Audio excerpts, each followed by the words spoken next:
പിണറായി പഞ്ചായത്ത് ഓഫീസിൽ കയറി സിപിഎം പ്രാദേശിക നേതാക്കൾ ജീവനക്കാരെ ഭീഷണിപ്പെടുത്തുന്ന മൊബൈൽ ദൃശ്യം പുറത്ത്. പാതയോരങ്ങളിലെ ബോർഡുകളും പ്രചരണ സാമഗ്രികളും നീക്കം ചെയ്യണമെന്ന ഹൈക്കോടതി ഉത്തരവ് നടപ്പിലാക്കിയതിനാണ് പിണറായി പഞ്ചായത്തിലെ ജീവനക്കാരെ സിപിഎം നേതാവിന്റെ നേതൃത്വത്തിൽ ഭീഷണിപ്പെടുത്തിയതായി പരാതി ഉയർന്നിട്ടുള്ളത്. പിണറായി ലോക്കൽ സെക്രട്ടറി നന്ദനൻ, പ്രവർത്തകനായ നിഖിൽ കുമാർ എന്നിവർക്കെതിരെയാണ് പരാതി.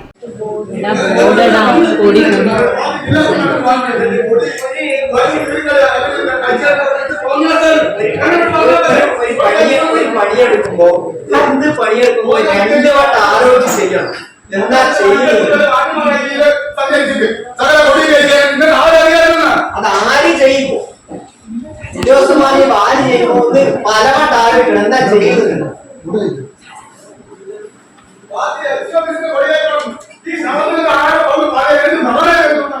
പാതയോരങ്ങളിലെ ബോർഡുകളും പ്രചരണ സാമഗ്രികളും നീക്കം ചെയ്യണമെന്ന ഹൈക്കോടതി ഉത്തരവ് നടപ്പിലാക്കിയതിന് മുഖ്യമന്ത്രിയുടെ ജന്മനാടായ പിണറായി പഞ്ചായത്തിലെ ജീവനക്കാരെ സിപിഎം നേതാവിന്റെ നേതൃത്വത്തിൽ ഭീഷണിപ്പെടുത്തിയതായാണ് പരാതി. സംഭവത്തിന്റെ മൊബൈൽ ദൃശ്യം സോഷ്യൽ മീഡിയയിൽ പ്രചരിച്ചിട്ടുണ്ട്. കഴിഞ്ഞ 24-ന് വെള്ളിയാഴ്ച വൈകുന്നേരം 4-ഓടെയാണ് സംഭവം. CPM Pinarayi local secretary Nandanan, പ്രവർത്തകനായ നിഖിൽ കുമാർ എന്നിവർ പഞ്ചായത്ത് ഓഫീസിലേക്ക് അതിക്രമിച്ചു കയറുകയും വനിതാ ജീവനക്കാർക്കെതിരെ വധഭീഷണി മുഴക്കുകയും ചെയ്തുവെന്നാണ് പരാതി.